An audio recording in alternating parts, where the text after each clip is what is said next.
to talk to you about the temperature checks they're doing with the temperature guns, and I want to read you a post which was on Solutions Empowerment, but I do not know where it was reposted from. And there's a couple of things to think about. The very act of pointing a gun at someone's head and normalizing that, particularly towards, well, anyone's head, but particularly the children, it has to have an effect on you at an energetic level, and it's terribly wrong. But there's also other things to think about too, particularly with regard to your pineal gland, which is vitally important and something which is under constant attack and has been for a long time, because it's the bridge, if you will, or the gateway is probably a better one, to the higher energy realms, the spirit worlds.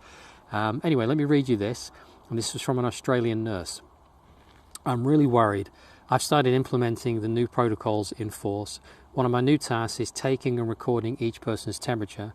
I aim for the center of their forehead with my thermometer-shaped gun. I pull the trigger, wait for the beep, and record the temperature. I always apologize to the person before proceeding. After doing this a dozen or more times, I suddenly had a realization. Are we being desensitized to be targeted at the head and also causing potential health issues by aiming an infrared ray to the pineal gland? So I started taking the temperature on the wrist, which turned out to be more accurate given that the forehead is cooler than the wrist and the results differ by more than 1 degree in some cases. I went to a shopping mall and people were lining up to get their temperatures taken by an employee who was obviously not a medic and was not properly educated on how to correctly perform this procedure. Many were shocked when it was my turn and I took the gun that was being directed at my forehead and redirected it to my wrist. I spoke softly but firmly and told the employee that an infrared thermometer must never be pointed at someone's forehead, especially babies and young children. In addition, it requires basic knowledge of how to properly read someone's temperature, i.e. placing a thermometer on the wrist or elbow fold is much more accurate and much less harmful.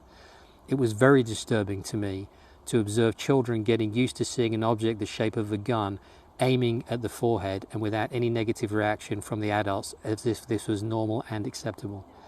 As a medical professional, I refused to directly target the pineal gland, which is located directly in the center of the forehead, with an infrared ray. However, most people agree to go through this several times a day. Our pineal glands must be protected as it is crucial for our health both now and in the future.